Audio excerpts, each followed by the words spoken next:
All right, everyone. So it is that time of the month. We are 1 week away from getting the newest chapter of the Dragon Ball Super manga, Dragon Ball Super Chapter 84. And as always, we have the first drafts officially put out by Shueisha on the official Dragon Ball website. Now, before we get into it, as always, guys, this video will contain spoilers for the upcoming chapter of the Dragon Ball Super manga. So if you do not want to be spoiled in any way, shape, or form, please click off the video. Okay, so there's your warning.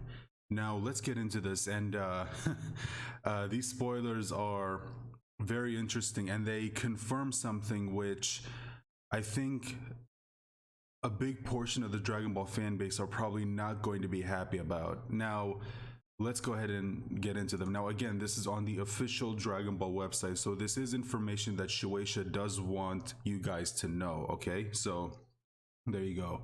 Now, it says right here, back in chapter 83, we finally learned what really happened during Bardock and Gas's duel 40 years ago. When the furious battle between the two reached critical mass, Bardock was able to push past his limits and defeat Gas with an incredible blast, which I talked about in the previous chapter. I didn't really like that this is how the fight ended. I thought that, you know, it was going to be revealed that Bardock found some weakness and was able to use it against Gas, but it turns out, no, that's not what happened. I wasn't a fan of it. Bardock emerged victorious and lived to fight another day, which we knew was going to happen because there's no way he was going to die, because otherwise the story couldn't happen. You know, him going to Planet Vegeta, sending Goku off to Earth, and you know, fighting Frieza and then dying. So we knew he wasn't going to die. We just wanted to know how he was going to get out of there, considering he was fighting against someone a lot stronger than him. Back in the present, the time has come for Goku and Vegeta to carry on the torch of Bardock's burning will. Check out the opening storyboard below for chapter 84, which is titled Pride of the Warrior Race. All right, let's go ahead and look into them. Now, again, you can't say I didn't warn you. So there you go. So here we go. The chapter opens up and we're back in Monaito's house. So the flashback is over. We are back in the present and they're looking at the scouter that had Bardock's message. And then we're going back into a flashback. And here we see Goku remembering apparently this is when Bardock came back from his fight against Gas. And we get to see more, which, by the way, we do have translations as always. We'll get to them. And here we see Goku remembering, of course, you know, remembering Bardock, remembering Gine, remembering Raditz, or at least back before the planet got destroyed. And he remembers seeing Gine. So I guess Goku now officially remembers his mother. So there you go. And then he remembers Bardock, of course. And then, of course, he remembers the day. He finally remembers the day that he was sent off to Earth, the day that Planet Vegeta blew up. Yeah, so Goku remembers. He remembers, or maybe vaguely remembers. And then, like I said, we've got translations for all of this. Don't worry. And we're back in Monaito's house. They're conversing, and we see Monaito holding the scouter. And here we see, this is interesting. We see Goku and Vegeta clad in Saiyan armor again.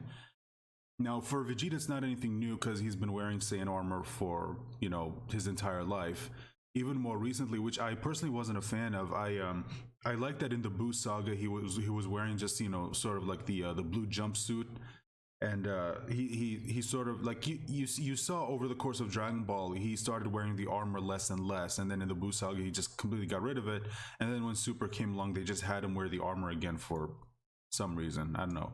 And the last page we see Gas, of course, on his way back to Planet Cereal. All right, so those are the opening pages, the first 8 pages. So let's go ahead and see what these pages actually say, right? So here we have translations from Herms as always. So he says the roughs are out for DBS chapter 84, Pride of the Race. Oatmeal's voice record has reached its end. Monaito explains that Bardock left the planet as soon as he could move again, but left his scouter behind. This all seems to trigger some memories for Goku, which we see over here. He remembers, of course, Bardock. He remembers Gine. Even remembers Raditz as a kid, and of course, he remembers the day he got sent off to Earth. So the next thing he says, Goku tells Vegeta he finally understands Saiyan pride. I mean, to me, that's a little bit weird because I thought he understood it back in the Namek arc, but okay. Or maybe not, when he remembered Bardock's face, when he also remembered how he lacked faith in his own power. Vegeta says that he too had lost sight when what they need to carry with them isn't the Saiyan sins, but their pride. hold on, or maybe now when he remembered Bardock's face, he also remembered how he lacked faith in his own power. Okay.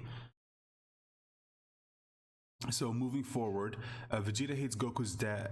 Vegeta hates having Goku's dad be the one to remind him of this, though. Also, he doesn't think it's fair how Kid Goku and Raditz survive thanks to the Dragon Balls, but Goku says there's no use complaining to him about that. So that's it. That's what got confirmed. So in the previous chapter, we saw that Bardock. Monaito asked Bardock, like, what would you wish for? And Bardock said, I wish that my sons would grow and thrive. Or, I don't know, the translation for that was a little bit iffy. So, but it was basically something like that. And a lot of people thought that, okay, so wait, you're telling me that, that the dragon was basically protecting Goku all this time, all throughout the events of Dragon Ball. I'm guessing up until Dragon Ball Z when they were adults. I'm guessing that's when the effects of the wish would have been removed.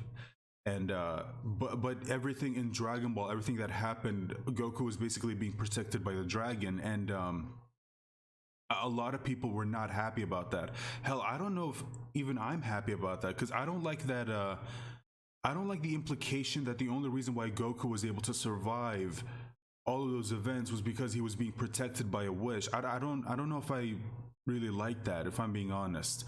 I like that it was due to Goku's, you know, his own ingenuity, his own hard work. I always kind of preferred that, as opposed to now it's being apparently revealed that everything that Goku went through, at least in Dragon Ball, you know, when he was a kid up until Z, when he was an adult, that he was being protected by a wish. I don't know if I like that, if I'm being honest. But yeah, I know a lot of fans are they're going to be debating this for a while. So yeah, confirmation. Bardock's wish did go through. For a minute, I thought that maybe they were going to pull like some last minute twist and say that that yeah, Bardock made the wish, but Manaito didn't technically make that wish. You know what I mean? Because we never saw Monaito actually make the wish, so we thought that, oh, maybe he either just told the dragon to leave because he doesn't have a wish, or he maybe wished for something else. But no, it turns out Bardock's wish was made thanks to Monaito. So yeah, there you go, confirmation. Again, unless they pull like some last minute twist or something. In other words, it seems Bardock's wish via Monaito did indeed go through. Vegeta thinks Goku's been spoiled on account of the wish, but Goku points out that Vegeta spoils bra and says that's completely different. It's a little bit of comedy. Monaito is touched to see that Bardock's will has been passed on like this. A race's pride isn't for the sake of revenge, but rather about accepting one's true self. It's the same no matter what race. Monaito offers to heal Goku and Vegeta before Gas arrives, but first their clothes. Monaito gives them old school Saiyan armor, but Goku wants his old clothes back. Monaito's surprised he doesn't want to dress like his dad. Well, yeah, I mean, Goku, like, here's the thing, a lot of people don't know this, but Goku doesn't care about Bardock. He doesn't care about the Saiyans. He doesn't care about any of those people. His family is on Earth. Same thing with Vegeta. Like, even if he knows about, you know, he never lost his memory like Goku. He never really cared about the Saiyans. A lot of people keep forgetting that. Even Vegeta doesn't want his jacket or chest armor, which, I mean, I'm a little bit surprised that Vegeta wouldn't want to wear it because he's kind of used to wearing these clothes. But okay, whatever. I don't know if they're I don't know if we're actually gonna see, I don't know if we're actually gonna see them fighting in these armors, or in the Saiyan armor, excuse me, or if they're if maybe Monaito's going to change their clothes again. Also, this isn't exactly like how Bardock dressed, because Bardock didn't have the gloves. He was wearing those the forearm things. I don't know what they're called, the forearm bands, I guess. He didn't technically wear the full gloves, so not exactly like his father. Yeah, here we go. And here, yeah, Gas has found them. So that's it. That's everything. So guys, let me know your thoughts in the comment section down below. What do you think about the fact that we have confirmation that Bardock's wish has been, you know, made, and that apparently it seems like Goku, at least in Dragon Ball, not in Z, because he was an adult by then, so at that point the wish would have been basically like, it would have been already fulfilled, so he wasn't being protected in the Z portion of the story. But all throughout Dragon Ball, it seems like he was being protected by the wish. What do you feel about that? Do you like it? Do you hate it? Let me know your thoughts in the comment section down below. And while you're here, consider leaving a like, sharing this video, subscribe if you haven't. Make sure to hit the bell for notifications, and I hope I see you guys for the next video when we have more spoilers, which of course I'll be covering them here. Well, possibly on the second channel, because they might be they might get caught by the YouTube bots, so I might just post them on the second channel, not here. Anyway, guys, that's all I have. Bye for now.